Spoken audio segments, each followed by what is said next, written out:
How would you feel at this very moment if everything you had was taken from your very grasp? How would you feel at this very moment if everything you cherished and loved was taken away? What about your justice, rights, and freedom? In the last few years, there has been a population of over 10 million Hispanics coming to the United States looking for a better life. They roam our street corners like shadows, thoughts running about their families and their homes that they have left behind. How would they provide for them? Will they have enough?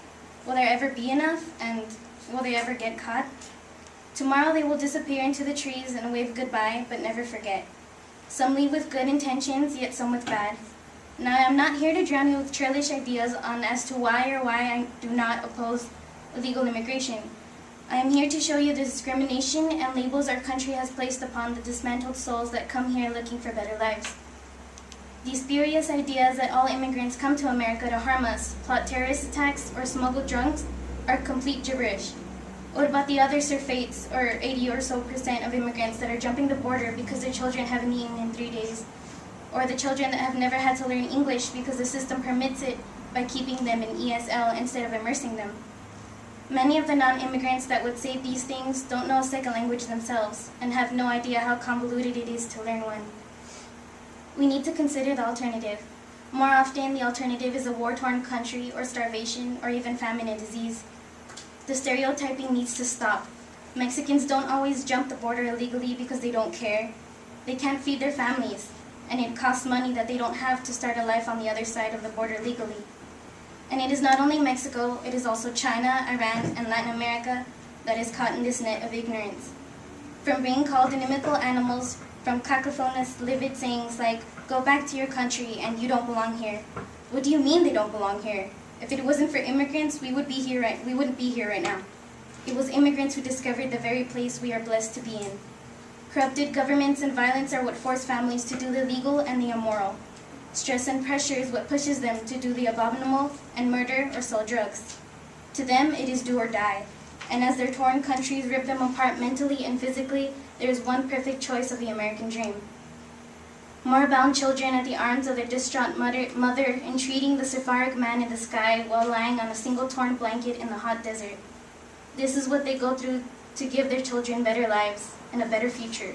So let us not judge them by how they are seen on television, but by their reasons they turn to such actions. As Martin Luther King Jr. once said, "I have a dream that my 4 little children will one day live in a nation where they will not be judged by the color of their skin, by the content of their character." Many are still judged by the color of their skin and are beaten down to their knees because of it. I wish to promulgate the idea of being one world again and bring peace within our races, though I know it is too much to ask for world peace since it seems as if it is unreachable. I wish for this world to treat each other as one species, as the same being. Is it really incumbent to judge one person by the stereotype or label one has put upon their race? Many countries carry cerebral students who carry the very future of our land in their tiny backpacks. We must open our arms to these children to make a better future not only for their own world, but for ours. We must realize that what is passed down to the next generation is critical to our new future. Since I first moved here, I have noticed that people were very staid yet very friendly. But one day, my mother and I decided to go to a Hispanic type of supermarket. As I was helping my mother with the groceries, I noticed a small Caucasian boy staring at me with malice. I turned and said hello to him, but I noticed he was muttering something repugnant.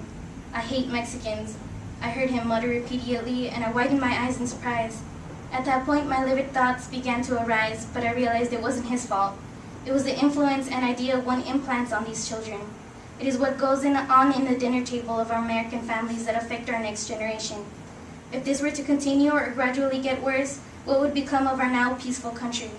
To add to it, I have also seen teenagers, friends my age, whose ultimate dream is to become someone in their lives, to give more to their families, and to go to college. I have seen their dreams crushed at their very feet because they cannot pay or simply cannot go to college because they are not citizens.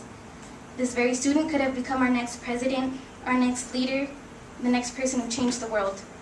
I have heard lurid stories of teens killing themselves, taking their own precious lives in their very own bathroom because they cannot chase their dreams into a reality. As I end my rather long anecdote, I apologize for being it too long or dull.